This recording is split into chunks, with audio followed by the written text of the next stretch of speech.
बिहार और उत्तर प्रदेश समेत देश के कई राज्य इस समय भयंकर बाढ़ की चपेट में हैं और वहां के लाखों की आबादी इससे सीधे तौर पे प्रभावित हुई है। लेकिन उन जगहों पर किस तरह से चल रहा है रेस्क्यू ऑपरेशन, इस पर बात करने के लिए इस वक्त हमारे साथ हैं एनडीआरएफ यानी नेशनल डिजास्टर रिस्पांस फोर्स के महानिदेशक संजय कुमार।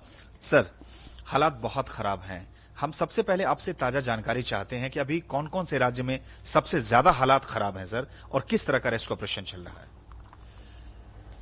जो बाढ़ प्रभावित राज्य हैं उसमें एनडीआरएफ द्वारा हर संभव सहायता की जा रही है और जहां कहीं से भी एनडीआरएफ के अतिरिक्त टुकड़ियों की मांग की जा रही है, हम उसे शीघ्र मुहैया करवा रहे हैं। यही जानना चाह रहा हूं कि बिहार के हालात हुए और बाकी सर उत्तर प्रदेश हैं, असम है, इन जगह जो और भी सर राज्य है वहां पे सर किस तरीके के हालात है और वहां पे सर और आपने कितनी टीमें भेजी हैं और अभी कितनी टीमें सर डिप्लॉय हैं।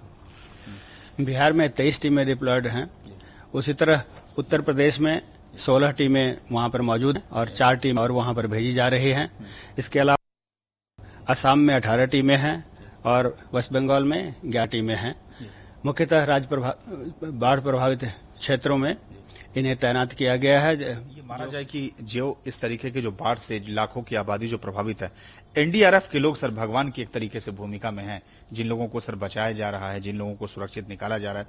तो मैं सर एक चीज जानना चाहता हूं कि हर साल सर बिहार की बात करें, हर साल बाढ़ आती है, क्या मिड डिपार्टमेंट से सर आप लोग का किस तरह का कोऑर्डिनेशन रहता है? क्या कोई पहले से जानकारी दी जाती है? निश्चित रूप से ये सभी आपस में मिलजुल करके काम करते हैं, सारी एजेंसीज, जिनमें कि मेट डिपार्टमेंट भी है, सेंट्रल वाटर कमीशन है और जो हमारे डिजास्टर मैनेजमेंट के विभाग हैं, एनडीएमए है, सब आपस में मिलजुल करके काम करते हैं। और एनडीआरएफ के महानिदेशक संजय कुमार जी, और इनका साफ तौर से कहना है कि चाहे हालात भले ही तनावपूर्ण हो, लेकिन एनडीआरएफ की पूरी कोशिश है कि हालात को बेहतर किया जाए और ज्यादा से ज्यादा लोगों को और कम से कम वक्त में राहत पहुंचाई जाए। संदीप लोहिया के साथ सुमंत कुमार, एपीएन, दिल्ली।